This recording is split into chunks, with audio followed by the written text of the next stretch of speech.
They weren't students. They weren't even political activists. They were just janitors, two innocent men doing their jobs when a pro-Palestinian mob stormed Columbia's Hamilton Hall. They were armed with zip ties, duct tape, and hate.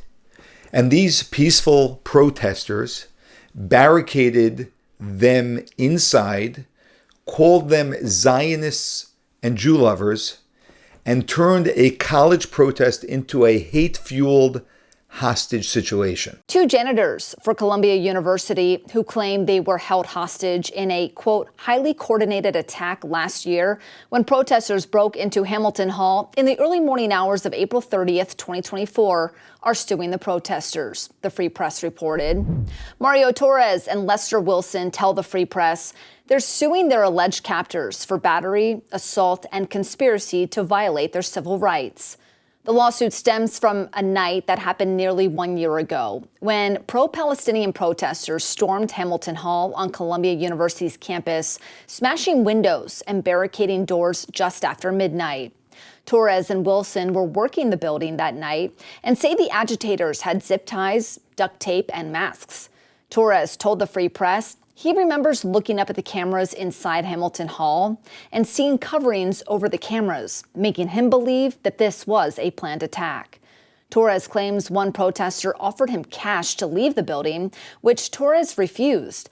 And when he realized the protesters were becoming more violent, he begged them to let him out of the building, which they wouldn't do. He claims some of the protesters called him a Jew lover and a Zionist. We don't expect to go to work and get swarmed by an angry mob with rope and duct tape and masks and gloves. I was freaking out. At that point, I'm thinking about my family. How was I going to get out? Through the window? Torres told the Free Press just days after last year's attack. Wilson says when he came face to face with the agitators, they pushed him and rammed him with furniture. Torres got into a physical altercation with one of the protesters, a 41-year-old man named James Carlson. Manhattan District Attorney Alvin Bragg indicted Carlson for his alleged role in the takeover of Hamilton Hall, and he's currently on trial.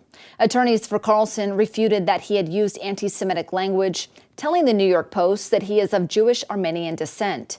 The Columbia janitors say they suffered physical injuries in the takeover of Hamilton Hall and suffer from PTSD, which requires ongoing medical care. The two are seeking monetary compensation for their time out of work and to cover medical bills, according to the Post.